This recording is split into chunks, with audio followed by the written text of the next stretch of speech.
तंत्र का मतलब मेटाफिजिक्स। मेटाफिजिक्स और तंत्र में कोई डिफरेंस ही नहीं। 10 महाविद्याओं के प्राकट्य की आखिर आवश्यकता क्यों पड़ी? देवी और विद्या में फर्क। समय की शक्ति को चलाने वाली बनी, वही तो ये मतलब हम जिस रूप में देखते हैं वो रूप वास्तविक नहीं है। तो जो लोग, ये बहुत सारे लोग तंत्र के रूप में समझते हैं, जी। वो तंत्र नहीं है, वो ब्लैक मैजिक है।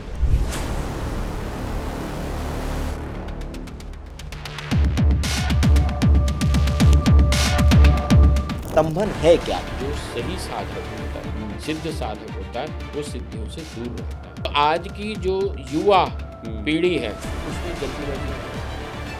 कोर्ट के फैसले को भी बदलने की क्षमता है। अगर हम माइक की उपासना करें तो ये 10 महाविद्याओं को, जैसे हम समझे, ये तांत्रिक परंपराओं का ही विषय है या फिर साधारण व्यक्ति के जीवन में भी उनका कोई संबंध? ऐसे बहुत सारे लोग बोलते हैं मेरे पे काली आती है, कोई कहता है मेरे पे भैरव आता है, कोई कहते हैं हनुमान जी आ रहे हैं, लेकिन हमें बड़ी समस्या है। माँ काली हमें क्या सिखाती है? क्या जिन लोगों का भाग्य खराब है उनके भाग्य को माई बदल सकती है? जीवन में बार बार अगर हार मिल रही है, असफलता मिल रही है, तो क्या उपाय करें? माँ प्रत्यंगिरा और माँ बगलामुखी के सम्मिलित मंत्रों को साधना से व्यक्त।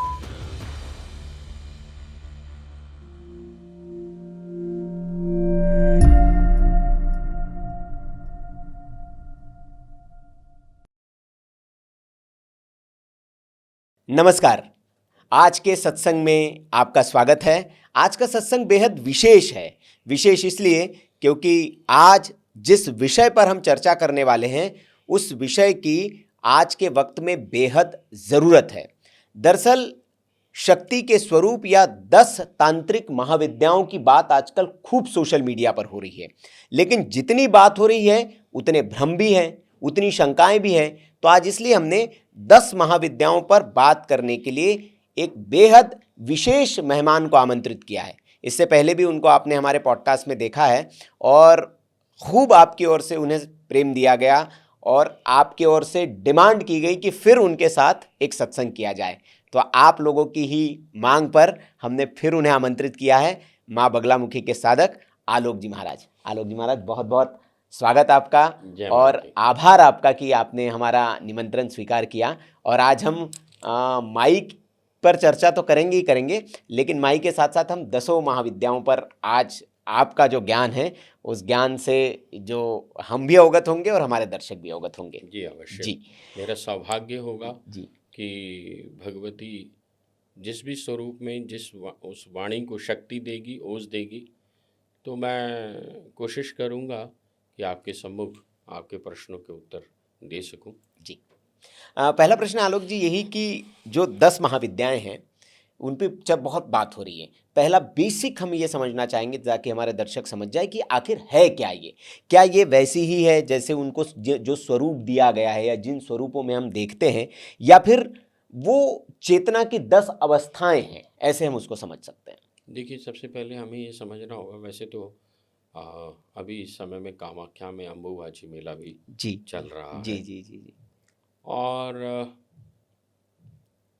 अगर मैं इसको विज्ञान के रूप में और तंत्र के रूप में दोनों दृष्टि से देखूं, जी तो हमें ये समझ में आएगा कि जो चेतना है, जी इस ब्रह्मांड की जो चेतना जहाँ से पैदा हुई, जब वह उत्पन्न हुई, जिस स्थान से पैदा हुई, वही कामाख्या है। अच्छा। और वह चेतना आगे आगे आगे किस किस रूपों में विभक्त होती चली गई अपने कार्य के स्वरूप में। जी वो एनर्जी ही स्वरूप है जिसको हम पराशक्ति कहते हैं। वही पराविद्या है, पराशक्ति है। इसीलिए इनको 10 महाविद्याएं कहा गया है, ना कि 10 महादेवियां। देवी और विद्या में फर्क होता है। जी। विद्या मीन्स ज्ञान, विद्या मीन्स ऊर्जा, विद्या मीन्स एनर्जी, विद्या मीन्स चेतना। जब शिव के हृदय में, भगवान शिव के हृदय में एक इच्छा जागृति हुई, एकोहम बहुश्यामा, तब इस ब्रह्मांड की रचना हुई। परंतु अगर हम चेतना के उस स्वरूप को और पीछे जा कर के देखना चाहेंगे तो समझ में आएगा वही निराकार स्वरूप है जिसने साकार स्वरूप को प्रकट करा या जो साकार स्वरूप को के रूप में परिवर्तित हुआ। शिव ही हैं जिन्होंने अपने आप को निराकार से साकार स्वरूप में प्रकट करा। परंतु अगर हम इसको मातृका चक्र के रूप में समझने का प्रयास करेंगे, मातृकाओं के रूप में समझने का प्रयास करेंगे, क्योंकि जब हम यहाँ ये बात कर रहे हैं इसमें थोड़ा सा गूढ़ता है जी। गूढ़ता ऐसे है कि श्री विद्या के उपासक को मातृकाओं का ज्ञान होना आवश्यक है। बिना मातृकाओं के ये संभव ही नहीं कि आप श्री विद्या के बड़े उपासक हो सके या तंत्र के उपासक हो सके जी। महाविद्याओं को भी जान पाएंगे जी। जो आ है वह अनुत्तर है, आ अनुत्तर है और उस अनुत्तर का एक्सपेंशन ही आ है, अ का एक्सपेंशन आ है। जो हम स्वरों की बात करें ए आ ई तो अ अनुत्तर है, शिव है, उसका जो आनंद है आ है, यानी एक्सपेंशन शिव का जो आनंद है। अब आनंद के हृदय में एक इच्छा जागृत हुई, वही जो इच्छा है वही ई है और उसके अंदर फिर एक ज्ञान पैदा हुआ कि मुझे कैसे निर्माण करना है। अब इसको सामान्य भाषा में फिर समझते हैं जी। जैसे कोई व्यक्ति कहीं जाना चाहता है तो पहले उसकी इच्छा होती है कि हम कहीं चलते हैं घूमने, फिर उसकी इच्छा होती है कि भी कहाँ जाएं, तो उसमें ज्ञान आता है कि भी मसूरी जाएं, नैनीताल जाएं, न्यूजीलैंड जाएं, कहाँ जाएं, जो भी जाएं, फिर उसके अनुरूप ही वो अपना क्रिया करता है। उसके अब अगर ठंडी जगह जा रहे हैं तो गर्म कपड़े लेके जाएगा या जो भी कुछ करेगा, तो वैसा ही ज्ञान भी बनना शुरू हो जाएगा। ठीक इसी प्रकार से जब 10 महाविद्याएं यानी इस ब्रह्मांड की जब रचना हुई तो इस ब्रह्मांड की रचना के साथ साथ 10 महाविद्याओं का भी आविर्भाव हुआ और जो समय की शक्ति को चलाने वाली बनी वही काली है। जैसे अभी ऑफ द कैमरा हम बात भी कर रहे थे कि जब कुछ भी नहीं था, जहां ब्लास्ट हुआ, फिजिक्स ने उसको ब्लास्ट का नाम दिया और तंत्र उसको जो है नाद का नाम देता है। उस नाद से की एनर्जी से शब्द की उत्पत्ति हुई, वो नाद शब्द के रूप में बना और वह शब्द ही ओंकार शब्द है। वो जो ओम शब्द है, उस ओम शब्द के बनने से सात्विक, राजसिक और तामसिक तीनों गुणों का भी निर्माण हुआ जी। इसी से ही जो आकृति बनी, अब जैसे आ है, आ जो आकृति है वो आ में ही रहे, इसी में रहे, पहले तो वो बने जी और इसी में रहे। यानी ये जो आ शब्द का ऐसे बनना, इसमें जो एनर्जी इसी में फ्रीज हो गई। अब जैसे इसको फिर सरल भाषा में प्रयास करूंगा जी। जैसे बादल है, बादल एक एनर्जी स्वरूप में है और बादल को हम कई बार देखते हैं कि हम देखते हैं को कुछ आकार ले लेता है, कोई पेड़ बन जाता है, कुछ और बन जाता है, तो उसने कोई आकार ले लिया। जो इस आकार को देने वाली शक्ति है वह काली है और इसी की स्थिति बनाए रखने वाली जो शक्ति है वह बगलामुखी है और जो इसका सौंदर्य है ये ललिता त्रिपुर सुंदरी है। तो इसी प्रकार से मतलब ये जो 10 महाविद्याएं हैं अपने अपने कार्य के हिसाब से जी उसका निर्माण हो। तो ये मतलब हम जिस रूप में देखते हैं वो रूप वास्तविक नहीं है, वो एक चेतना की अवस्था है, चेतना की ही अवस्था है सही मायने में जी। और 10 की 10 महाविद्या जो हैं ऊर्जा का स्वरूप है जी। वो तो हमको समझाने के लिए समझाया गया है कि इनका ये कार्य है तो उनका ये आकार है जी। परंतु जब हम इनके मंत्रों की साधना करना शुरू करते हैं तो वही ऊर्जा जो हमें दिख रही है, जो हमें चाहिए, वह ऊर्जा जब हम जाप करते हैं वह ऊर्जा हम में व्याप्त होना शुरू हो जाती है जी। और वही ऊर्जा की व्याप्ति की वजह से हमारा मानसिक स्तर, हमारे विचार, हमारे क्रियाकलाप वैसे ही होने शुरू हो जाते हैं, हमारा आभा मंडल वैसा ही बन जाता है। तो उससे जो भी इस प्रकार की समस्याएं हैं उससे व्यक्ति बाहर आ जाता है। बहुत अच्छी शुरुआत हुई है आलोक जी, और मैं इसे समझ पा रहा हूँ क्योंकि तंत्र जिसको हम कहते हैं, बड़ा आजकल के समय में, जो कि हमने कहा कि सोशल मीडिया पर जो चल रही बातें, उस भ्रम को दूर भी एपिसोड करेगा। तंत्र के बारे में बड़ा नकारात्मक एक विचार लोगों के मन में कि तंत्र है मतलब अच्छा तांत्रिक आदमी, और वो उसके लिए एक भाव भी मन में दूसरा आता है। लेकिन चूंकि आपकी हमारी जो बात हुई तो आप तो उसको विज्ञान से जोड़ रहे हैं, और आपने कहा कि एक बिग बैंग थ्योरी जो कहा जाता है कि एक विस्फोट हुआ, एक धमाका हुआ, उसको हम आप तंत्र की भाषा में उसको नाद कहते हैं, और फिर वहाँ से इनका आविर्भाव हुआ एक तरह से, जो 10 महाविद्याएं हैं, और वो ऊर्जा का रूप है। तो आप तो इसको विज्ञान से कनेक्ट कर रहे हैं, तो तंत्र विज्ञान ही है। तंत्र विज्ञान ही है। तंत्र का मतलब मेटाफिजिक्स जी। मेटाफिजिक्स और तंत्र में कोई डिफरेंस ही नहीं है जी। क्योंकि जिसको जो लोग, ये बहुत सारे लोग तंत्र के रूप में समझते हैं जी। वो तंत्र नहीं है, वो ब्लैक मैजिक है ज़्यादातर, कि किसी ने ये करा दिया, वो करा दिया, ऐसा हो गया, वैसा हो गया, समस्याएं आ गई। ये सारी की सारी चीज़ें ब्लैक मैजिक से जुड़ करके देखी जाती हैं। और बहुत सारे लोग जब साधना करने लगते हैं तो ऊर्जा का प्रवाह होना शुरू हो जाता है, उनमें इस प्रकार की सिद्धियां प्रकट हो जाती हैं कि वो जो चाहते हैं वो होना शुरू हो जाता है। परंतु एक जो सही साधक होता है, सिद्ध साधक होता है, वो सिद्धियों से दूर रहता है। रामकृष्ण परमहंस हमेशा एक ही बात कहते थे कि सिद्धि माँ से दूर कर देती है, बल्कि यदि कोई व्यक्ति सिद्धि के चक्कर में पड़ता था तो वो उसकी सिद्धि को छीन लेते थे, और वो ये चाहते थे कि ये इसे माँ की गोद प्राप्त हो, असली तत्व की प्राप्ति हो। अब ये ठीक वैसे ही है जैसे हम मान लीजिए मुंबई जा रहे हों और रास्ते में आगरा पड़े और हमने ताजमहल देखा, सुंदर लगा, ट्रेन से नीचे उतर गए। अगर आप ट्रेन से नीचे उतर गए तो मुंबई कैसे जाएंगे? अगर आप ट्रेन में बैठे रहे, भले ही वो 2 दिन में पहुंचे, 3 दिन में पहुंचे, 4 दिन में पहुंचे, अंततोगत्वा आप पहुंच ही जाएंगे।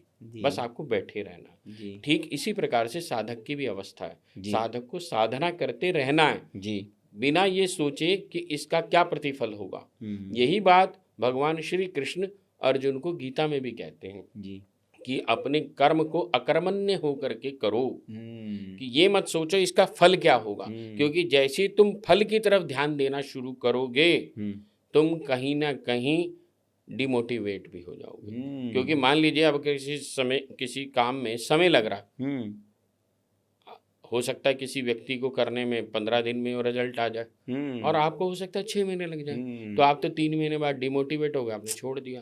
तो आज की जो युवा पीढ़ी है उसमें जल्दीबाजी ज्यादा है, धैर्य की कमी है, इंस्टेंट चाहिए। इसी इंस्टेंट की वजह से उनको क्या प्रॉब्लम है? एंजाइटी, उनको प्रॉब्लम है मन का डर, उनको ओवर थिंकिंग, बस मेरा तो हो नहीं रहा, सबका हो जाता है, सबका। ये जो चीज आज चल पड़ी है, ये चलन चल पड़ा है। मैं तो अपने पिता को देखता था, उनमें बड़ा धैर्य था बड़ा धैर्य था। और हमारे बाबा जी के टाइम पे तो वो तो बिल्कुल ही सात्विक दृष्टि रखते थे, बहुत ज़्यादा वो संतुष्ट जीव थे बिल्कुल। आज जो है संतोष कहीं चला गया है। हर एक को इंस्टेंट कॉफ़ी की तरह से इंस्टेंट रिजल्ट्स चाहिए, और उस इंस्टेंट के चक्कर में क्या है, अपने कर्म को वो गलत दिशा भी दे देते हैं। वो शॉर्टकट के चक्कर में जब वो गलत दिशा देते हैं तो गलत परिणाम मिलते हैं। यही गलत कर्म है। माई भगवती, माँ बगलामुखी की जब कोई व्यक्ति साधना उपासना करेगा या करता है तो उसकी इस प्रकार की समस्या से माँ स्वतः बाहर निकाल लेती है, उसको गलत कदम रखने ही नहीं देती, क्योंकि उसके अंदर सबसे पहले धैर्य, संयम और सही दिशा निर्देश उसके अंतःकरण में, निज में जागने शुरू हो जाते हैं। जी, इसी से मेरा प्रश्न ये बना, चूंकि 10 महाविद्याओं की हम आलोक जी बात कर रहे हैं, तो ये 10 महाविद्याओं को जैसे हम समझे ये तांत्रिक परंपराओं का ही विषय है, या फिर साधारण व्यक्ति के जीवन में भी उनका कोई संबंध है? देखिए, साधारण व्यक्ति के जीवन में भी संबंध तो रहता है जी, लेकिन वो समझ नहीं पाता। हाँ, क्योंकि उसने कभी उस तरह से, अब देखिए एक व्यक्ति, मान लीजिए इसको बड़ा जी, जी, एक नॉर्मल सी बात जी, कर जी, रहा हूँ। जी, मान लीजिए एक व्यक्ति है जो कभी पढ़ा लिखा नहीं ज़्यादा, हाँ, ठीक है, और लेकिन पैसा तो गिनता भी वो भी, हाँ, हाँ, दुकान पे जाता है, सामान खरीदता है, वो पैसा देता है, लेता है ना, सब कुछ करता है वो।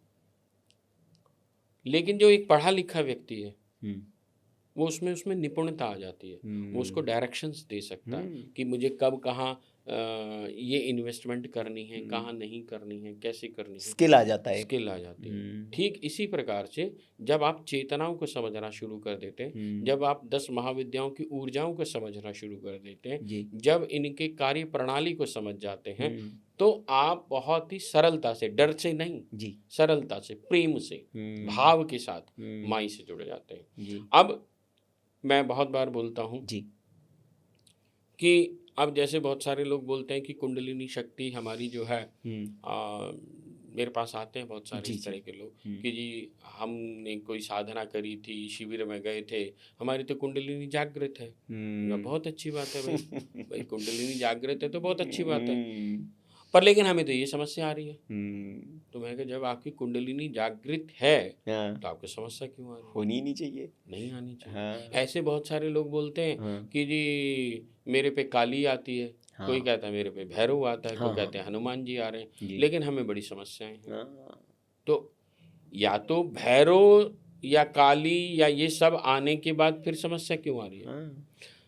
या ठीक वैसे ही कि जब आपने कुंडलिनी जागरण करा लिया या कर लिया तो फिर समस्या क्यों आ रही है?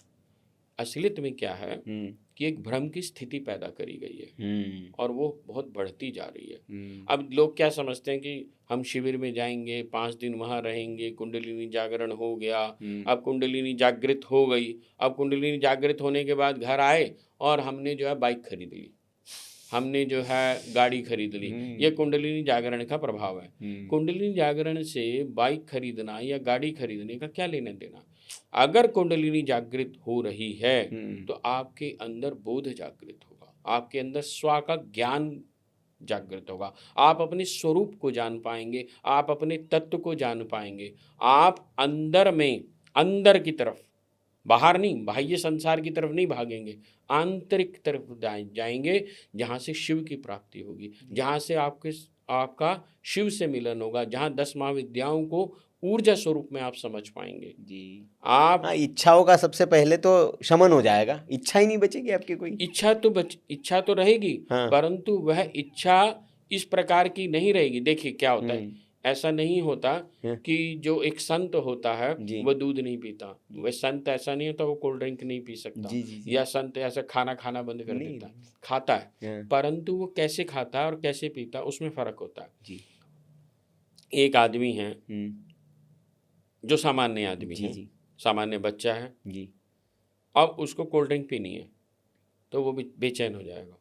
हाँ, वो कहेगा बस मुझे तो कोल्ड ड्रिंक ला करके दो तुरंत, और तुरंत चाहिए, या वो भाग के जाएगा, खरीद के लाएगा और पिएगा जी।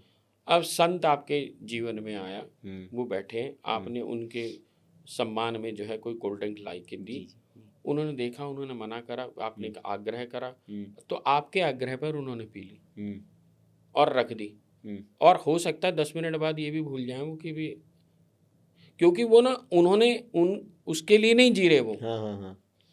उस समय, उस क्षण में जब उन्होंने वो लिया जी, वो रसगुल्ला खाया, वो गुलाब जामुन खाया, या वो कोल्ड ड्रिंक ली, कुछ भी लिया, तो बस उसी समय आनंद लिया और भूल गए। सामान्य व्यक्ति क्या है, उस पल को ही अपने भविष्य में और भूतकाल में पिरोता रहता है। देखा मेरा कितना आनंद था, मैं ऐसा था, मैं वैसा था। आसक्ति, इसी को वासना कहा गया जी। वासना इसको नहीं कहा गया कि आप उस समय में उपभोग कर रहे हैं, वासना उसको कहा गया है जब आप उसी में फंस जाएं, अटैच्ड हो जाए उससे, अब आप उसे डिटैच नहीं हो पा रहे। भगवान कृष्ण जब द्वारिका का निर्माण करने चले तो सबसे पहले वो डिटैच कहाँ से हुए? मथुरा वृंदावन से। तुम्हें अगर द्वारिका का निर्माण करना है तो वृंदावन को से तो डिटैच होना पड़ेगा, उसका त्याग करना पड़ेगा, इतनी क्षमता होनी चाहिए। तुम्हें अगर कुछ भविष्य के गर्भ में बड़ा करना है तो छोटे चीजों को त्याज्य करना पड़ेगा। अगर ये संभव नहीं हो पा रहा और इसके लिए कोई तुम्हें शक्ति चाहिए जो तुमको तुम्हारी मनस्थिति को, इस स्थिति को दृढ़ करा सके, उसे बाहर निकाल सके, तुम्हारी चेतना की अवस्था को जागृत करा सके, तुम्हें इतना बल दे सके, तो इसके लिए 10 महाविद्याएं, विशेष रूप से माँ बगलामुखी। जब तुम माँ बगलामुखी की साधना उपासना करना शुरू कर देते हो तो माँ तुम्हें शक्ति देती है। माँ बुद्धि, ज्ञान, विवेक और वैराग्य ये भी देती है। जी जी जी। तब आप जो है सही निर्णय ले पाते हो, सही कर पाते हो। तो महाराज जी बहुत अच्छा ये गूढ़ सत्संग हो रहा है और बहुत बारीकी से आप समझा रहे हैं उसको कनेक्ट करके चीज़ों को, ताकि सामान्य व्यक्ति समझ पाए कि वास्तविकता में महाविद्या है क्या और व्यक्ति के जीवन में उसको मतलब हम कैसे उसका लाभ ले सकते हैं। क्योंकि हम लाभ हानि जीवन मरण यही कलयुग की बात है, तो हम लाभ की बात तो करेंगे ही। तो मैं ये समझना चाह रहा हूँ, अगला जो मेरा प्रश्न है कि 10 महाविद्याओं के प्राकट्य की आखिर आवश्यकता क्यों पड़ी, क्या उसके पीछे का गूढ़ रहस्य है? देखिए 10 महाविद्याएं का प्राकट्य इस तरह से समझेंगे क्योंकि इस ब्रह्मांड को बनना था जी। अगर ब्रह्मांड को बनना था तो 10 महाविद्याओं को तो होना पड़ेगा जी। क्योंकि ऊर्जाएं, देखिए जब एक बीज है उस बीज के अंदर पत्ता भी है, उस बीज के अंदर फूल भी है, डंडी भी है, सब कुछ है, परंतु उसके अंदर जब तक वो बीज में है तब तक भेद भी नहीं है। परंतु जैसे ही बीज से बाहर आए तो भेद भी बन गया। पानी नीचे पड़ा हुआ है जमीन पर, उसको आपको ऊपर चढ़ाना है तो उसके लिए आपको मोटर चाहिए। बिना मोटर के आप पानी को ऊपर नहीं चढ़ा सकते। तो मोटर क्या? मोटर है शक्ति। और पानी क्या है? शिव।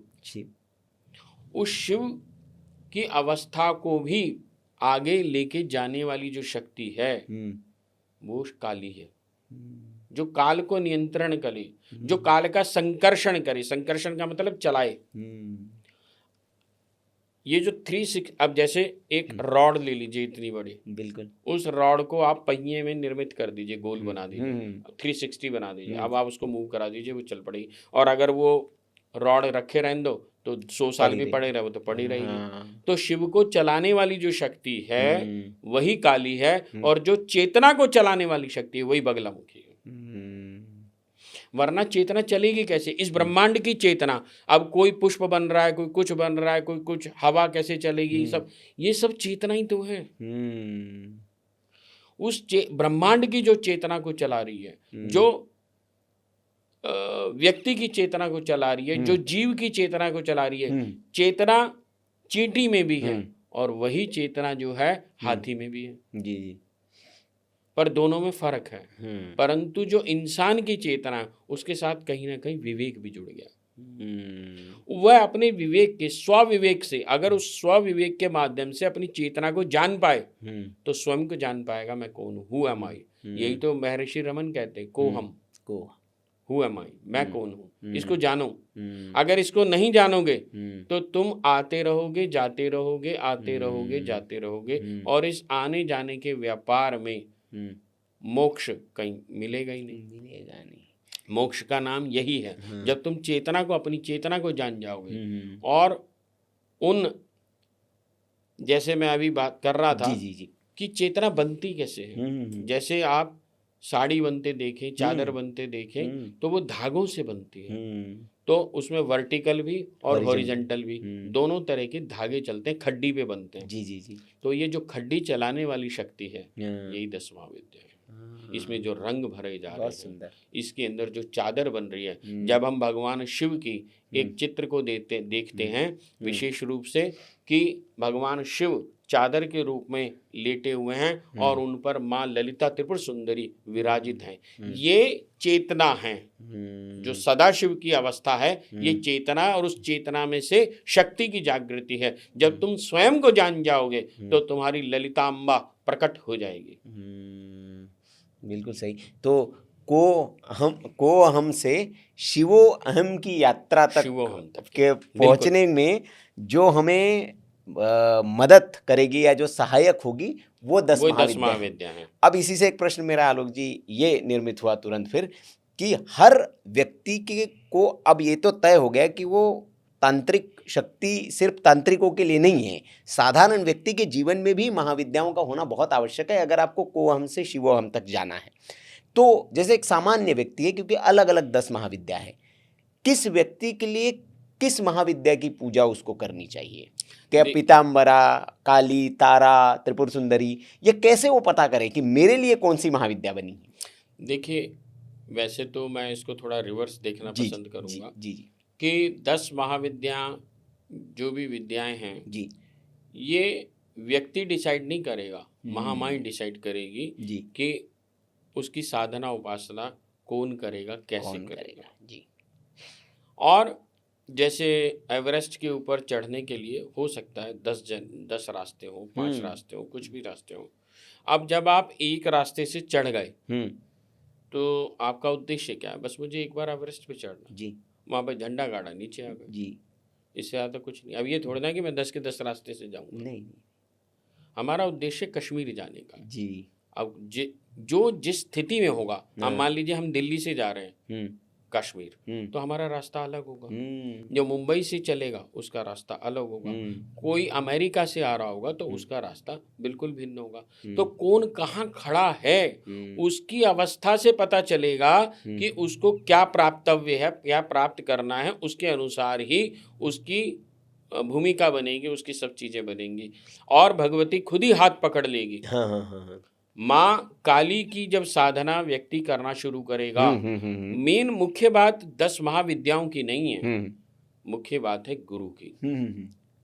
गुरु कैसे हाथ पकड़ता है, हाँ। गुरु कैसे दिशा दिखाता है, हाँ। अगर सही गुरु मिल जाए जी तो आपको मांत्रिक शक्ति मिल सकती है, मंत्र की शक्ति मिल जाएगी। जब वो शक्ति प्राप्त हो जाएगी तो आपको काली के ही मंत्रों से स्तंभन भी हो जाएगा, काली के मंत्रों से विद्वेषण भी हो जाएगा, काली के मंत्रों से सब कुछ प्राप्त हो जाएगा। ऐसा नहीं है कि माँ काली के मंत्र जो हैं या काली माँ जो है इसमें निपुण नहीं है, परंतु वो स्पेसिफाइड हैं। हाँ। माँ बगलामुखी विशेष रूप से कि वो स्तंभन, मारण, मोहन, उच्चाटन, वशीकरण आदि इत्यादि से मुक्त करा देती हैं जल्दी जी। ये उनका स्पेशलाइजेशन है जी।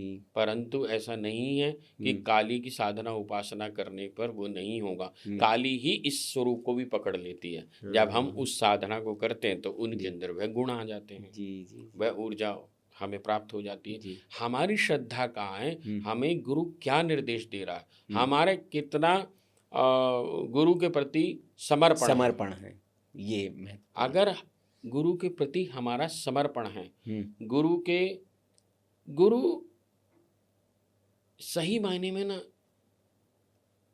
अगर मैं भगवान कृष्ण और अर्जुन के हिसाब से देखूं कि कृष्ण जो हैं अर्जुन के साथ सखा भी हैं, गुरु भी हैं, उन्हें दिशा निर्देश भी देते हैं और बिल्कुल मित्रवत भी रहते हैं। क्यों रह रहे हैं? युधिष्ठिर भी थे, भीम भी थे, नकुल भी थे, सहदेव भी थे और अन्य भी थे जी।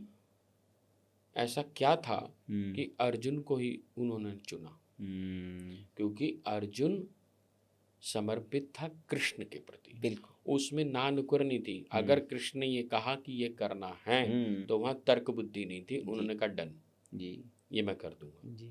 यही जब साधक साधना में या गुरु के सम्मुख जाने के उपरांत तर्क बुद्धि के साथ नहीं, सिर्फ इस भूमि के साथ जाता है, इस तरीके से जाता है कि उन्होंने आदेश दिया और मुझे प्राप्त इसे को कर देना है। तो जब वह इस अवस्था के साथ जाएगा तो उसकी व्यवस्थाएं भी बदल जाएंगी। और गुरु ये जानता है, सही गुरु होना चाहिए। आजकल सबसे बड़ी समस्या ये भी है कि हो सकता है कोई समर्पित तो हो परंतु वो उसकी जेब ही खाली कर दे। नहीं, बहुत ज़्यादा वो चल रहा है सोशल मीडिया पर, तो यही दौर है। तो ये भी ध्यान जी। रखने की आवश्यकता है। मैं इसको बिल्कुल ऐसे नहीं कहूँगा जी।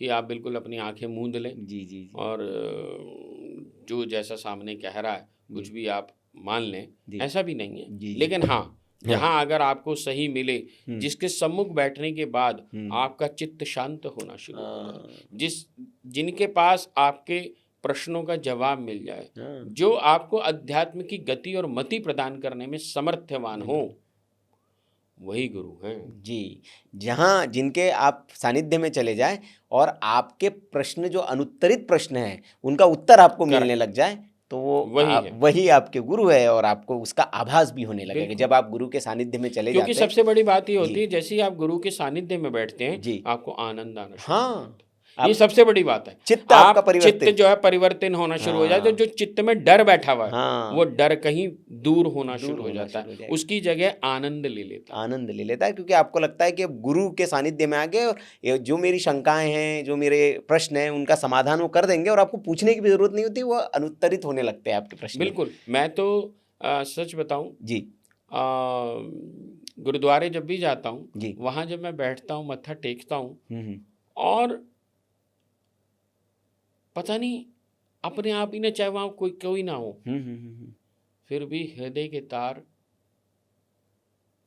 जुड़ जाते हैं और एक शांति की प्रतीति होती है।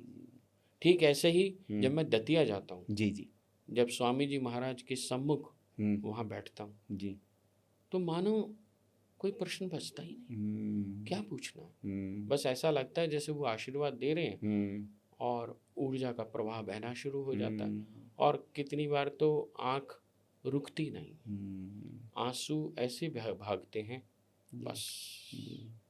तो वो जो चीज प्राप्तव्य हो रही है, हमें ये नहीं ध्यान देना है कि कौन देख रहा है, किसको दिखा रहे हैं, हमें कनेक्ट हो जाना है बिना भूले प्रेमी और प्रेमिका की तरह। समर्पण का समर्पण, बस यही समर्पण है। जी, हमें उसमें भेद नहीं रखना, बस तू और मैं एक हो गए जी। जब तू और मैं एक हो गए तो तू नहीं रहा, मैं नहीं रहा। तो गुरु यही तो चाहता है कि तू मत रह, मेरे जैसा हो। तेरे और मेरे बीच का जब भेद मिट जाए, तभी तो रामकृष्ण परमहंस और विवेकानंद, ऐसा नहीं है रामकृष्ण परमहंस के एक ही शिष्य थे, रामकृष्ण परमहंस के तो बहुत सारे शिष्य थे, परंतु विवेकानंद तो एक ही बना। क्यों बना?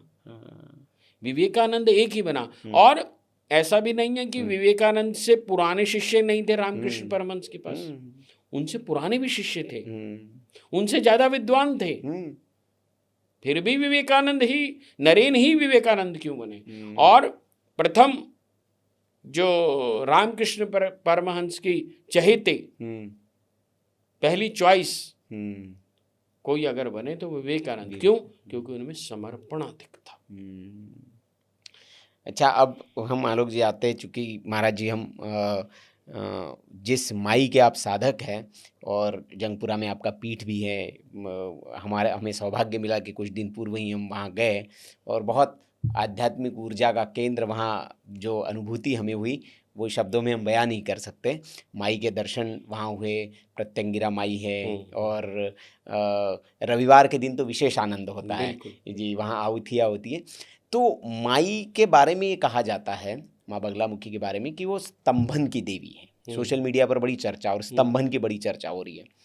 मैं आपसे समझना चाहूँगा कि स्तंभन है क्या, क्या इसका आध्यात्मिक क्या अर्थ है स्तंभन का? देखिए, इसको मैं सांसारिक दृष्टिकोण से भी और आध्यात्मिक दृष्टिकोण से, दोनों से ही समझाने का प्रयत्न करूँगा जी। स्तंभन का मतलब होता है स्टैग्नेट जी, जैसे रोक देना किसी, बिल्कुल जी, पैरालाइज कर देना। अब इसको दोनों तरीके से समझते हैं जी। जैसे मान लीजिए हम गाड़ी चला रहे हैं और सही टाइम पे सही ब्रेक अगर आपने लगा दी तो एक्सीडेंट होने से बच जाएगा, बिल्कुल, है ना। तो वो आपने स्टैग्नेट कर दिया, रोक दिया एकदम से।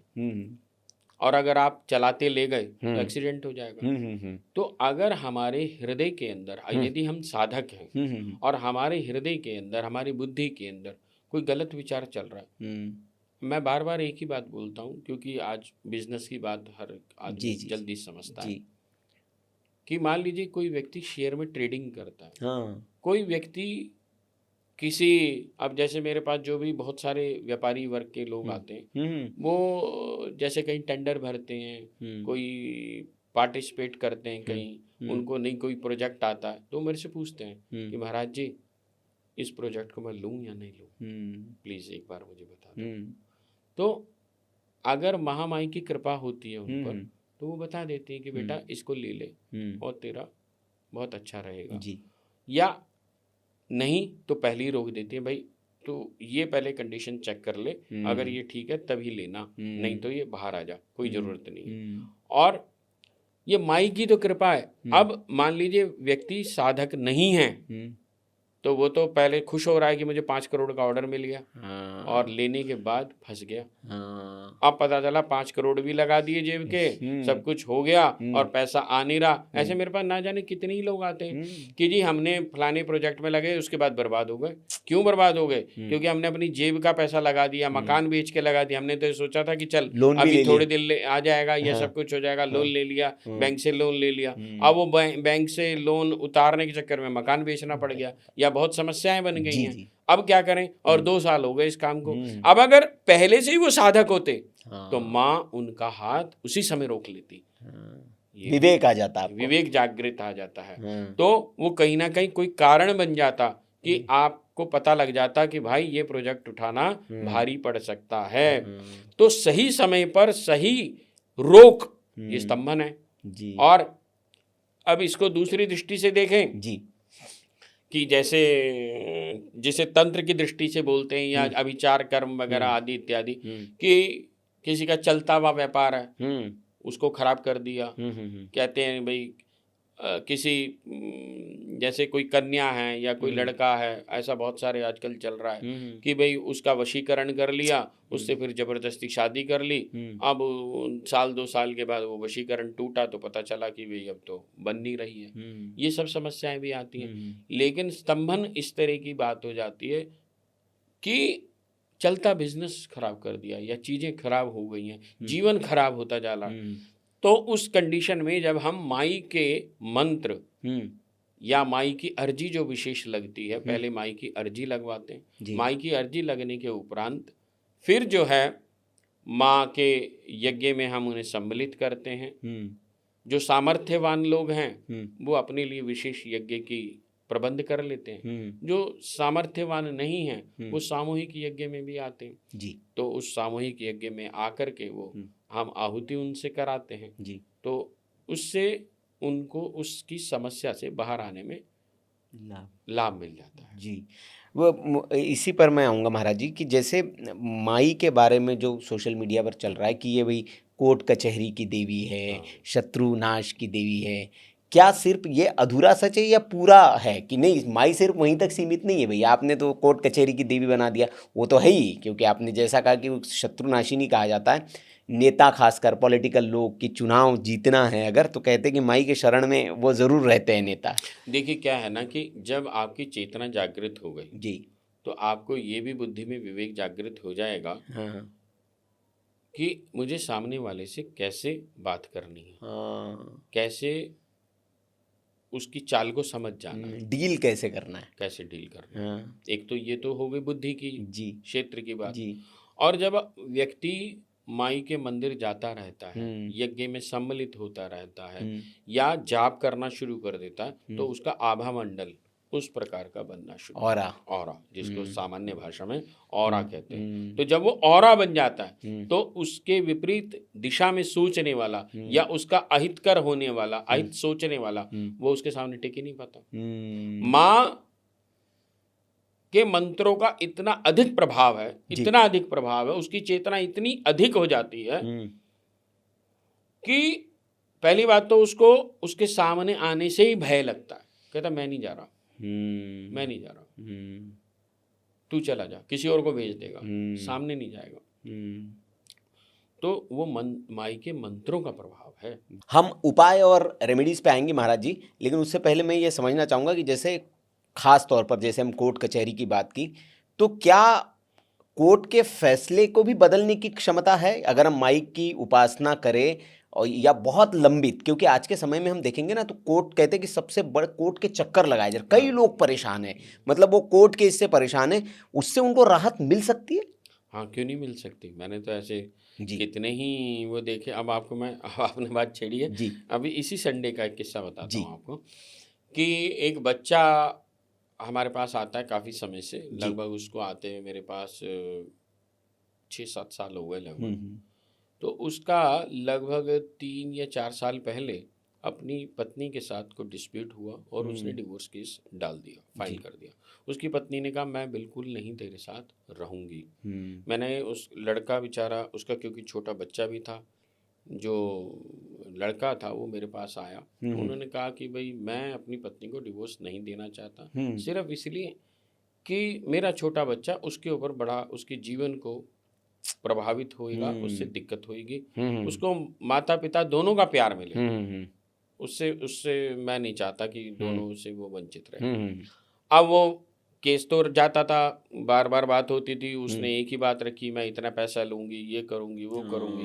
और ये बड़ा निराश होकर के मेरे पास है। मैंने कहा बेटा एक काम कर, ये मैं तुझे मंत्र दे रहा हूँ, ये तू अपना करना शुरू कर दे, और खास काम एक और कर कि जो भी तुझे अपनी इनकम है, जो भी, उसमें से कुछ राशि माई के नाम पे निकालनी शुरू कर दे, जो तेरी इच्छा करे।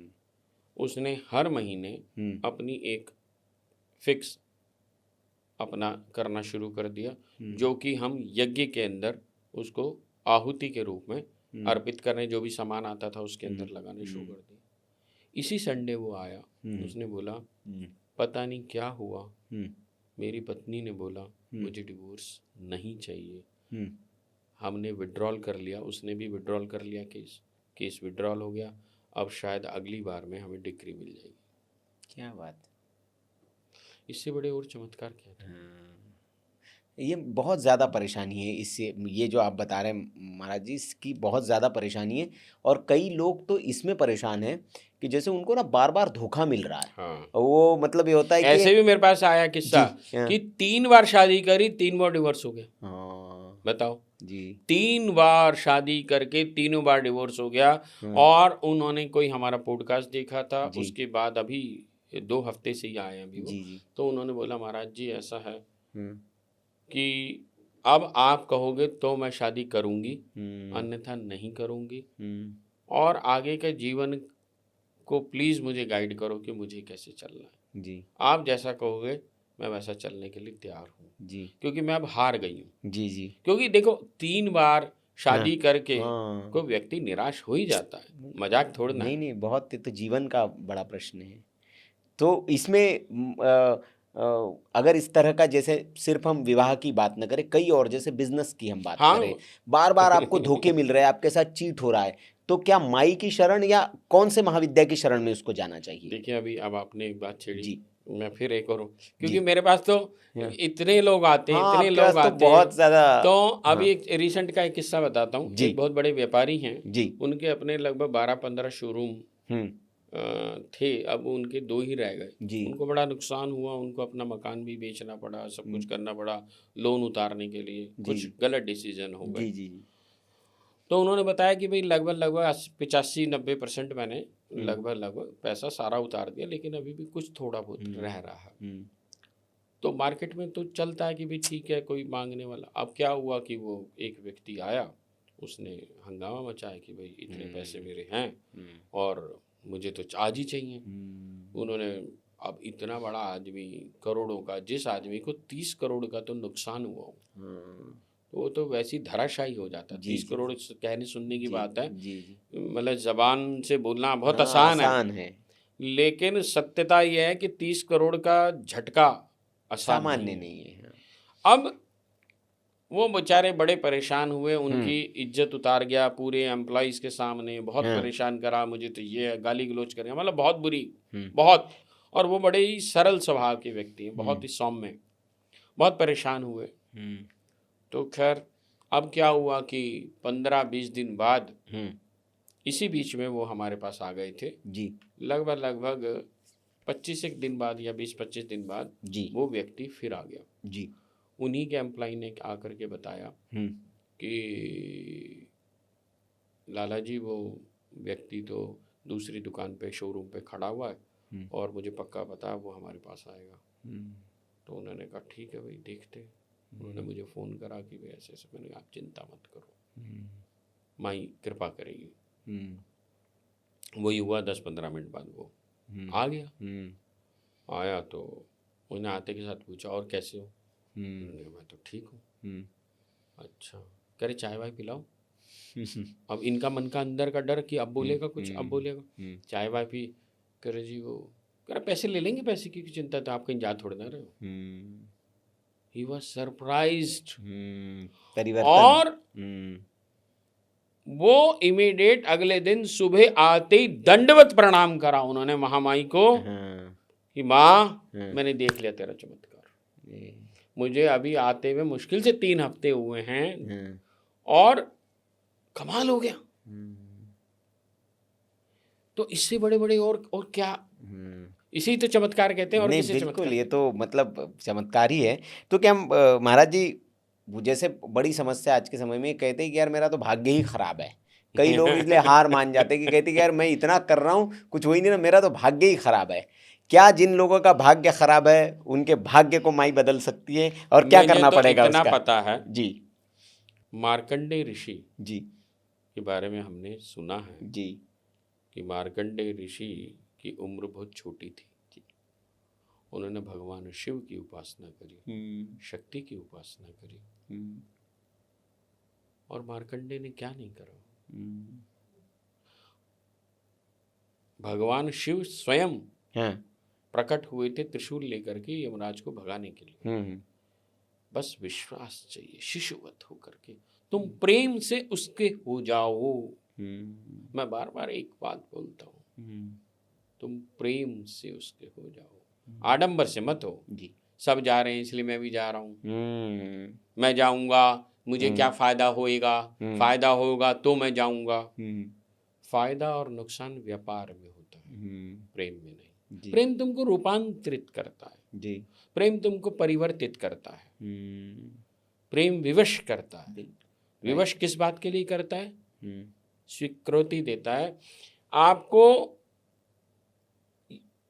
विवश कर देता है कि उसके कदमों में झुक जाओ।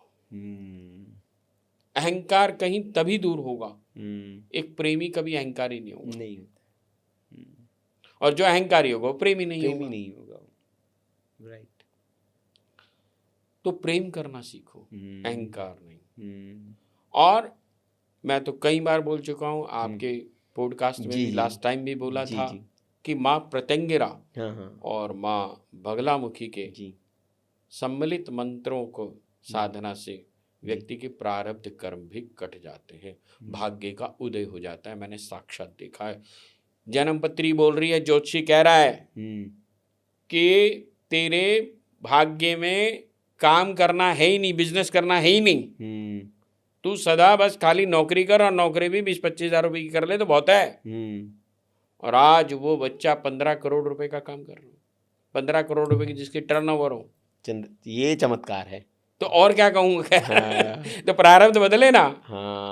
वो बदलती है। पर हाँ, फिर वही बोल रहा हूँ जी। और मेरी भी थोड़ी सी वो आदत है जी, हम आपसे बात छिड़ी है तो जी बताता हूँ जी।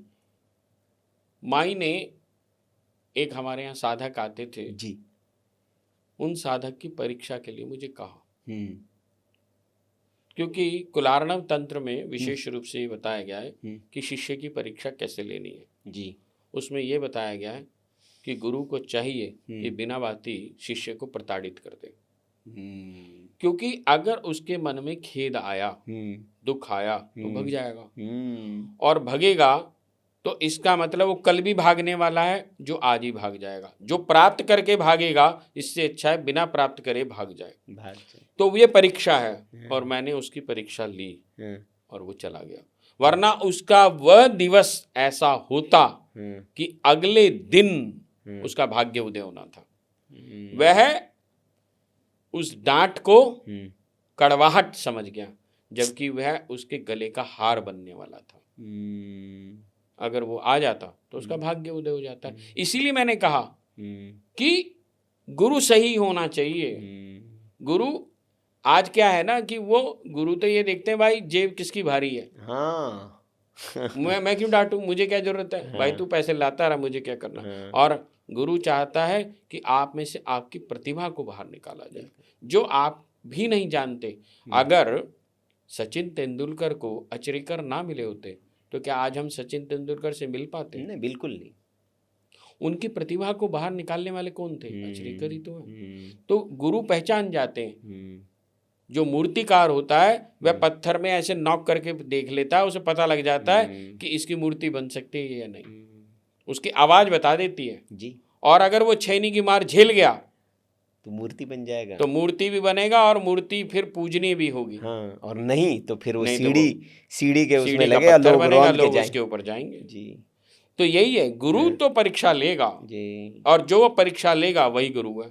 बिल्कुल, क्योंकि बिना परीक्षा के तो कोई देगा ही नहीं, अगर सही गुरु होगा। बिल्कुल। और सही कहा आपने कि होता भी यही है। कहते हैं कि मतलब कोशिश के मामले में भी कि जैसे कहते हैं कि पानी हैंडपंप से आने वाला है, आप 1000 पंप करते हैं और अगले ही पल पानी आने वाला है, आपने पंप करने छोड़ दिया और पानी चला गया आपका। तो ये होता है। अब हम थोड़ा सा संक्षिप्त उत्तरों पे आते हैं, फिर उपायों पर आएंगे। उपाय, रेमेडीज क्या, जो दर्शक हमारे हैं वो क्या करें।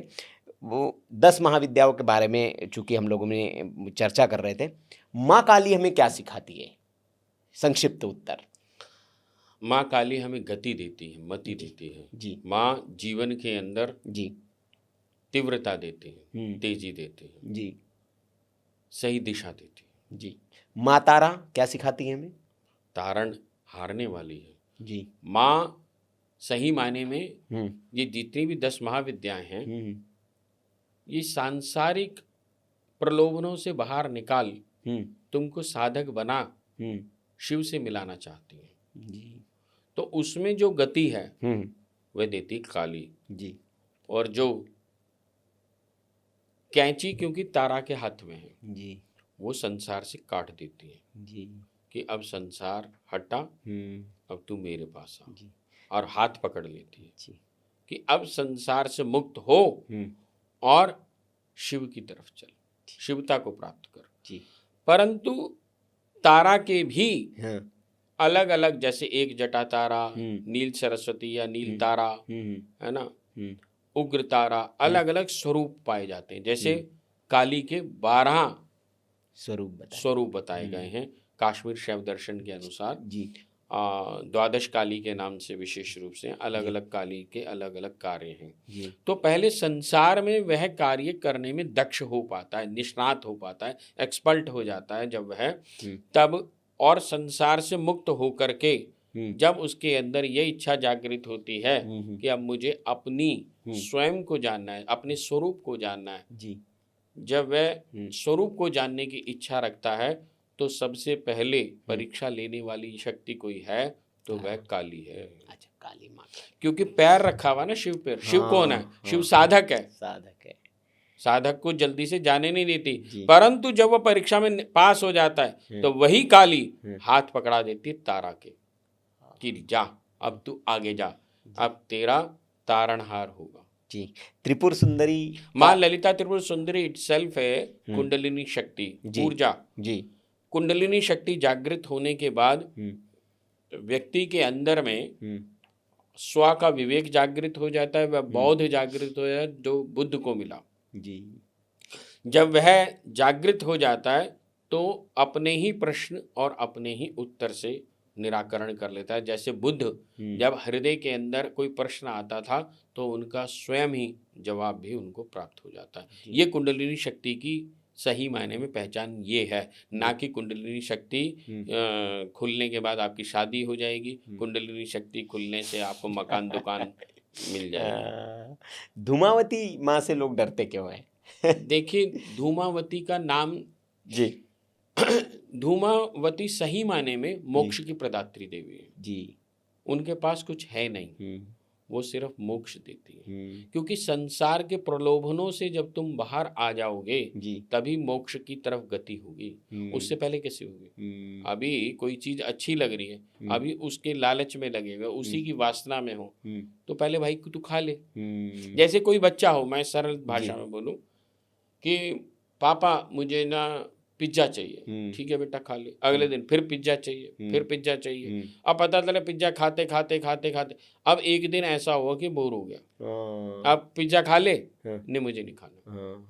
अब वो संसार से मुक्त हो गया, विरक्ति आ गई, वैराग्य आ गया। धूमावती सही माने में उनके नाम से ही पता चलता है, संबोधन ही बता रहा है धूमावती। धूमावती धूम्र, धूम्र मतलब धुआं, और धुएं का कोई स्वरूप नहीं होता, वह मोक्ष का स्वरूप होता है। और जो कहानी कहती है धूमावती की कि भगवान शिव को ही उन्होंने खा लिया, उसका तात्पर्य क्या है? उसका तात्पर्य है कि धूमावती की साधना करने से शिव और शक्ति अलग नहीं है, शक्ति में ही शिव है। देखिए ललिता त्रिपुर सुंदरी, ललिता त्रिपुर सुंदरी, त्रिपुर और सुंदरी दोनों का संगत स्वरूप काली। शिव अलग है, काली अलग है। ऐसी तारा में है, त्रिपुर सुंदरी में भी ऐसी हैं, भैरव और भैरवी में भी ऐसे ही हैं। लेकिन धूमावती में क्या है? धूमावती के अंदर ही शिव हैं, वो अद्वैत की अवस्था है, दोनों एक हो गए। और जब दोनों एक हो गए, आपने बौद्धिक स्तर को प्राप्त कर लिया, आपका काम भस्म हो गया। जब तक काम भस्म नहीं होगा कामनाएं नहीं जाएंगी। कामनाएं, अब कामना सिर्फ एक रह गई, तू और मैं, और मुझे कुछ नहीं चाहिए। अब ये तो लोग बेवकूफ बना रहे हैं कि धन प्राप्ति के लिए धूमावती, धन प्राप्ति के लिए कभी धूमावती का सहायता होती ही नहीं। आपको विशेष रूप से बता दूं, जिस समय दीपावली आती है तो दीपावली के समय में एक दिवस मनाया जाता है जिस समय में अलक्ष्मी भी बोलते हैं, जो लक्ष्मी की बड़ी बहन है, उनका दिवस आता है, तो नरक चौदस जिसको बोलते हैं। तो उस दिन धूमावती तो है वो तो वो तो कभी भी धन को, जब हम श्री सूक्त का पाठ करते हैं तो उसमें भी आता है कि आप अलक्ष्मी को ले जाना और लक्ष्मी को यहाँ दे जाना। इसीलिए धूमावती का जब ध्यान करा जाता है वो सिर्फ इसलिए करा जाता है कि वो आए, सीढ़ी से चढ़ें और घर में एक राउंड लगाएं और देख करके चली जाएं। वही नेगेटिविटी हो तो उस नेगेटिविटी को अपने साथ ले जाएं। वो घर में नहीं रखी जाती, ना उनकी कोई चित्र रखा जाता, ना लोग आजकल क्या करने लगे, धूमावती का भी और शनि का भी चित्र भी रखने लगे। ना ही शनि का कभी रखा जाता, ना ही धूमावती का, क्योंकि घर में ये भगवान शनि और माँ धूमावती का चित्र नहीं कभी नहीं रखा जाता, क्योंकि ये संसार से मुक्त। अब तुम रख लोगे उनको। अब देखो, अब इनकी आइकोनोग्राफी क्या कह रही है? आइकोनोग्राफी धूमावती की कह रही है उनके स्तन ढलके हुए हैं, वृद्ध अवस्था है, हाथ में छाछ है। और जितनी भी देवियां देखेंगे उनमें विशेष रूप से देखेंगे पीन उन्नत पयोधराम, उसके लिए आया, माँ बगलामुखी के लिए भी आया है। ललिता त्रिपुर पीन उन्नत, पीन कहते हैं स्तन को, उन्नत कहते हैं बड़े वक्षस्थल। तात्पर्य क्या है? दूध से भरे हुए, पाए से भरे हुए, वो पीन उन्नत पयोधराम है। इसका मतलब माँ भगवती अपने दोनों स्तनों से बच्चों को संसार के सारे सुख प्रदान कर रही है। धूमावती आइकोनोग्राफी स्पष्ट रूप से बता रही है कि तुमको संसार का वैभव, आकर्षण कुछ नहीं है, अब तू बस धुएं की तरह, क्योंकि आत्मा में काम, क्रोध, लोभ, मोह, अहंकार और विद्वेष जब तक ये आपके बुद्धि विवेक में पड़ा हुआ है, you have to come back, आपको बार बार आना पड़ेगा। और जब यही आत्मा एनर्जी के रूप में अपने सारे बंधनों से मुक्त हो जाती है तो धुएं की तरह से उड़ करके एनर्जी संसार में बह जाती है, वो धूमावती की तरह बन जाता है। तो फिर उसे मोक्ष की प्राप्ति हो जाती है। जब तक आप में कामनाओं की इच्छा है कि मुझे ये रह गया, मुझे इससे बदला लेना है, मुझे ये करना था, मुझे बच्चे के लिए करना, तो you have to come back. जी, अब आते हैं उपायों की और रेमेडीज की, और जो लोग बहुत परेशान होंगे उनको कुछ राहत मिले। जीवन में बार बार अगर हार मिल रही है, असफलता मिल रही है, तो क्या उपाय करें कि वो जो हार है उसकी वो विजय में परिवर्तित हो जाए? सबसे पहले माई की अर्जी लगाएं। जी, हमारे यहाँ हम लोग किसी भी साधक को आने के बाद, कोई भी हमारे यहाँ आगंतुक आते हैं, कोई भी व्यक्ति आते हैं, तो हम सबसे पहले माई की अर्जी लगवाते जी। हैं, जिससे माँ उस पर सुनवाई करे। जी जी अलग अलग प्रकार की अर्जियां होती हैं। जी माँ बगलामुखी की भी अर्जी होती है। जी माँ बगलामुखी की अर्जी मैं कई बार बता चुका हूँ कि कैसे लगती है, क्या होता है। परंतु जब अब ये भी बात समझने की होती है कि हमें व्यापार करने से रोका जा रहा है, या व्यापार भाग्य में नहीं है, या व्यापार में अन्य कोई अड़चन है। जी। जैसे हम चल रहे हैं, किसी ने अड़ंगी मार दी, हाँ। तो हम गिर गए, तो उसमें हमारी क्या गलती है भाई? एक है कि हमें चलना ही नहीं आता, तो दोनों में फर्क है जी। तो जो ये करने कराने वाले टाइप के लोग हैं, उनसे मुक्त कैसे हुआ जाए? इनसे मुक्त होने के लिए माँ प्रत्यंगिरा, विपरीत प्रत्यंगिरा, उनकी अर्जी लगती है जी। तो पहले हम उनकी अर्जी लगाते हैं, फिर हमारे सामने चीजें आ जाती हैं कि भाई अब इनको क्या मंत्र देना है, इनका यज्ञ अनुष्ठान क्या कराना है, कैसे कराना है। तो जब वो चीजें सारी सामने आकर के हम उनको उस तरह से कराते हैं तो वो समस्याओं से मुक्त हो जाते हैं। अच्छा, कोई उपाय, रेमेडी घर पे करने वाली कोई ऐसे कि आप जैसे कोई हम ये कहे कि लगातार किसी के जीवन में शत्रु बढ़ रहे हैं, क्योंकि माँ को शत्रु विनाशिनी कहा जाता है। हाँ। आपके जीवन में बहुत शत्रु बढ़ रहे हैं, क्या उसको घर पे ये उपाय कर लो? वो दरबार में तो आए जी। दरबार तो देखो उन्हें आना ही पड़ेगा, आज्ञा भी लेनी पड़ेगी। जी जी। बिना आज्ञा लिए अगर आप करते भी हैं तो उसका उतना प्रतिफल मिलता नहीं है। जी। आप लेकिन फिर भी अगर ऐसा कुछ है तो आप सरसों, जैसे कोई बहुत दूर है, नहीं आ सकते हैं तो नहीं आ सकते, फोन तो करते ही मेरे पास, सभी लोग आज्ञा लेते हैं इसी तरह से। जी। तो उसमें क्या है कि सरसों के तेल की अखंड 44 दिन की अखंड ज्योत, यानी 24 घंटे वो जगेगी। शुरू में जहाँ नेगेटिविटी अधिक होती है वहां पर ज्योत जग पाने में समस्याएं बनती है। हर घंटे में 2 घंटे में ज्योत बढ़ जाती है, बुझ जाती है। तो फिर उन्हें मैं बोलता हूँ दोबारा लगाओ। फिर एक समय ऐसा आता है 10-15 दिन के बाद वह ज्योत आसानी से जगनी शुरू हो जाती है। और जैसी ही जगनी शुरू होती है वो कहते हैं हाँ अब हमारे को अच्छा लग रहा है। जो उनका सिर भारी रहता था, जो घर में झगड़े हो जाते थे, डाइनिंग टेबल पे खाना खाने बैठे पति पत्नी में झगड़े हो गए, बच्चों में झगड़े हो गए, तो ये जो नेगेटिविटी वाला जो सारा एक एटमॉस्फेयर है उससे कहीं निजात आ जाती है। मैं बहुत ही सरल उपाय बता रहा हूँ कि 44 दिन की अखंड सरसों के तेल की ज्योत जगाएंगे तो हर प्रकार के दुश्मन से को आप परास्त कर पाएंगे। परंतु माँ का विचार करके, उसको माँ का विचार करके, माँ हमारे यहाँ फोन करके माँ आज्ञा ले लें एक बार, किस दिवस पे जगानी है, कितने इसमें समय रहता है। जी वो तो आप मार्गदर्शित कर देंगे, वो हम बता देंगे। जी। अब जैसे आपने कहा, क्योंकि 2-3 बातें की कि सर भारी होना, तो मैं ये जानना चाह रहा हूँ कि आपके घर में नकारात्मकता है या किसी ने जैसे किया कराया है? बहुत ज़्यादा लोग इससे परेशान है, कह रहे कि यार कोई, क्योंकि कहते हैं कि लोग अपने सुख से सुखी कम, दूसरे के दुख से दुखी, मतलब सुख से दुखी ज़्यादा है। तो इस तरह की जो समस्या होती है उसके सिम्टम्स क्या होते हैं? कैसे हमें ये पता चले कि हाँ किसी ने, कोई तो अहित, जैसे आपने कहा कि घर में आए तो सर इसका भारी। बहुत आसानी से बहुत बात है।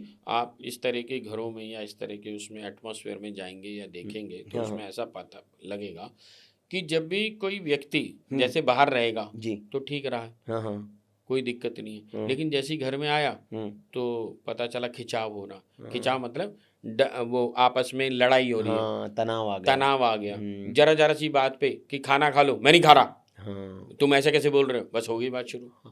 फिर आगे बच्चे आए, बच्चे ने भी ऐसी करा, मतलब वो डाइनिंग टेबल पे अपना कोई भी टॉकिंग टर्म्स ही भूलते जा रहे हैं। हमेशा लड़ाई झगड़ा। एक तो ये होता है। दूसरा, बिना बात की व्याधियों का आना। पता चला कि अभी ये बीमारी थी एक को, वो ठीक भी नहीं हुई, दूसरे को कुछ और हो गई, या दूसरे को ठीक हुई अब तीसरे को हो गई। मेरे पास एक केस ऐसा आया, घर के अंदर 6 आदमी और 5 जने बीमार। मतलब वो आदमी ये कह रहा है कि मुझे ऑफिस गए हुए 25 दिन हो जाते हैं, क्या करता हूँ, कभी माँ को लेके अभी आया हूँ, अभी जिस एम्बुलेंस से लाया हूँ बेटी को लेकर के उसी एम्बुलेंस से वापस जा रहा हूँ। ऐसी अवस्थाएं तक देखी हैं। जी।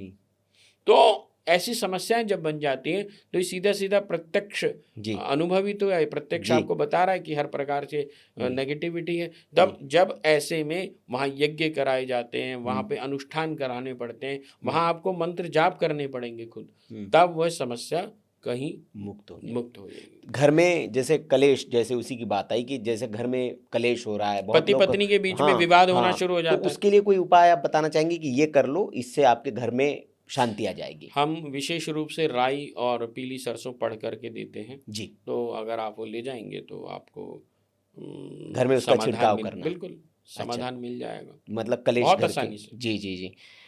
अब माँ को प्रसन्न करना है, माँ बगलामुखी को, तो कौन सी आदतें अपनानी चाहिए आम व्यक्ति को कि ये आदतें अपने आप अपना लीजिए, माई आपसे प्रसन्न हो जाएगी? ये बहुत अच्छा प्रश्न किया जी, मेरे हृदय के करीब जी। उसका रीज़न क्या है जी?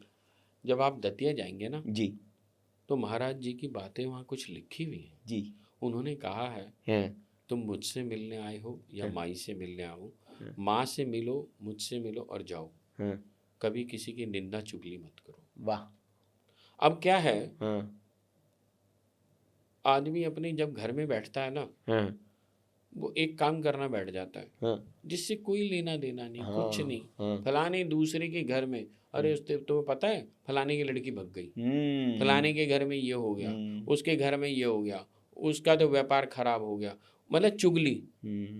आप हैरान रह जाएंगे, उन्हें अपने घर का नहीं पता कि मेरे घर में क्या हो रहा है, पर उन्हें पड़ोसियों के सारे घरों का ये पता है कि उसके घर में क्या आ रहा है, उसके घर में आज क्या बना है, उसकी पत्नी ने क्या खाया है, फलाने के पति ने क्या खाया, मतलब उन्हें सब पता है। सिर्फ चुगली के अलावा कोई काम नहीं। जहां भी चुगली होगी वहां मां नहीं रहेगी, क्योंकि वो ऊर्जा के स्वरूप में है। जिन मुख से, जिस मुख से आप मंत्र का जाप कर रहे हैं उसी से ही चुगली कर रहे हैं। तो चुगली सबसे हानिकारक है, आपकी ऊर्जा का शमन करेगी। अगर आप बच सकते हैं, दो बातों से बचे। मैं हमेशा एक ही बात बोलता हूँ, प्रत्येक रविवार में सुबह में मेरा सबसे पहला एक ही बात होती है, निंदा चुगली बंद करें, असत्य ना बोले, संभाषण करें, अच्छा बोले, किसी को गाली मत दें, क्योंकि गाली में जो शब्द हैं वो नेगेटिव हैं। तो मंत्र में भी शब्द हैं जो आपको ऊर्जा दे रहे हैं। यही शब्द नेगेटिविटी जितनी आपने कमाई करी साधना के रूप में, वह आपने किसी की बुराई करके खो दी। तो आपको क्या मिला, रिजल्टेंट क्या है, आउटकम क्या है, जीरो। फायदा क्या हुआ? इससे अच्छा तो ना करते, वो ज्यादा अच्छा था। तो संभाषण करें, अच्छी बात बोले, अच्छी चीजें दे। आपकी बात करते करते जी हमारे यहाँ पर एक ओम भद्रम कर्णेभु एक मंत्र है जी जी, स्वस्ति न इंद्रो वृद्धश्रवा, उसमें क्या वाचन, स्वस्ति वाचन जी, कि हम हमारे कान अच्छा सुने। बिल्कुल, हे भगवान भोलेनाथ, हमें ऐसा, हमारी चेतना ऐसी देना कि हम बुरी बातें सुने ही ना, यही कान से ही रिफ्लेक्ट हो जाएं। जैसे हम कहीं से जा रहे हैं और कोई गाली आपस में दे रहे हैं या कोई गलत बात कर रहे हैं, हमने सुनी ही नहीं, हमें पता ही नहीं, क्योंकि ये जो कानों के देवता हैं उनको जैसे हम ट्रेंड कर देंगे वो उसी तरफ भागेंगे। जैसे हमारे नेत्र जिन तरफ देखना शुरू करेंगे, बुरी चीजों को देखना शुरू, तो वो उसकी तरफ अट्रैक्ट होंगे, वो बुरा ही देखना चाहेंगे। ऐसे ही बुरा संभाषण करेंगे, ऐसे ही गलत चीजें हम सूंघेंगे।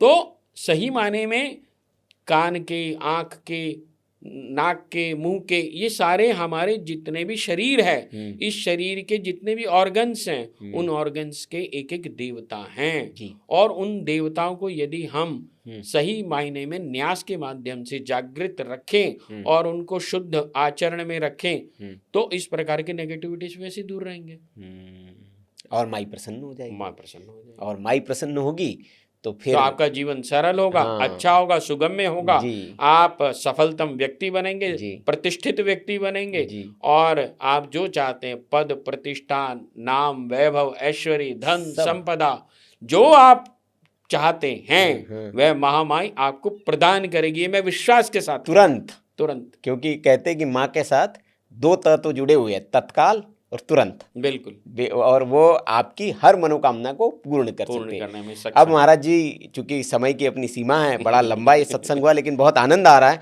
मैं तो चाहता हूँ कि ये चले, लेकिन समय की एक मर्यादा है। लाखों करोड़ों दर्शक सुनते हैं आपको, क्या संदेश अंत में आप उनको देना चाहेंगे, जो दर्शक आपको इस वक्त सुन रहे हैं? मैं एक ही बात बोलना चाहूँगा कि अपने जीवन को संयमित करें, लोगों की बातों में ना आए और साधना को अंगीकार करें। तुम जिसकी भी साधना करते हो, तुम कृष्ण की करो, हनुमान जी महाराज की करो, भगवान शिव की करो या माई की करो, पर प्रेम से करो। इस बात से मत करो कि ये मैं कर रहा हूं और मुझे कुछ तो हो नहीं रहा। 5 दिन हो गए हनुमान चालीसा पढ़ते हुए, अभी तक तो कुछ हुआ नहीं। जब भी तुम ऐसा करोगे तुम्हें कुछ नहीं मिलेगा। तुम प्रेममय हो जाओ, मेरे हो जाओ, बस। जय माई की। जय माई की। और बहुत बहुत आभार आपका महाराज जी, आपने समय निकाला, इतना अच्छा सत्संग आपके साथ रहा। और इस सत्संग का सार अगर हम कहें तो यही है कि निष्काम भक्ति जिस दिन से आप करने लगेंगे, निष्काम होकर माई के शरण में आप चले जाएंगे, तो आपको वो मिल जाएगा जो आपने सोचा भी नहीं होगा। कहते हैं कि बिन मांगे मोती मिले, मांगे मिले न भीख। तो आप, क्योंकि हो सकता है कि आप कुछ छोटा मांग ले, माई आपको बहुत कुछ बड़ा देना चाहती हो, तो इसीलिए मांगिए मत, बस जाइए, और माई की दृष्टि जब आप पर पड़ जाएगी तो फिर चमत्कार ही होगा। और चमत्कार तो हमने सुने, और ऐसे असंख्य चमत्कार महाराज जी के पास है। उनके पीठ में जो लोग आते हैं, और हमें भी सौभाग्य मिला, हम वहाँ गए, हमने दर्शन किया, और बहुत अद्भुत ऊर्जा का केंद्र है वो जगह। तो आप के स्थान पर, चूँकि बहुत से पिछले पॉडकास्ट में भी आप लोगों ने पूछा, आप पता पूछते हैं, तो महाराज जी हम उस स्थान का वो पता डाल देंगे, आप कोई नंबर अगर उसमें सूचित करेंगे, डाल दीजिएगा, उनसे वो बात कर लेंगे जी। तो वो आसानी से आश्रम मेट्रो स्टेशन जी गेट नंबर 2 से एग्जिट करके जी किसी भी ई रिक्शा वाले को बोलेंगे माँ बगलामुखी मंदिर ले चलो, वो ले आएगा आपको जी। वाह। तो बहुत बहुत आभार पुनश्च।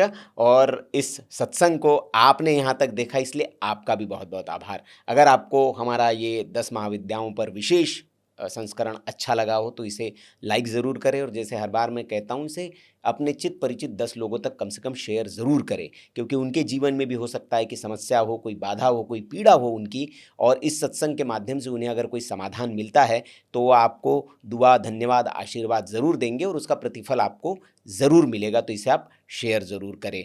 यहाँ तक आपने इस सत्संग को देखा, आपका पुनश्च बहुत बहुत आभार। किसी और को आप देखना चाहते हैं तो हमें सूचित करें, हम ज़रूर उनको इस सत्संग में शामिल करने की कोशिश करेंगे। चैनल को अभी तक आपने हमारे सब्सक्राइब नहीं किया है तो कर ले, ताकि ऐसे ही सत्संग के नए नए एपिसोड्स आपको मिलते रहें। जय माई की, जय श्री राम।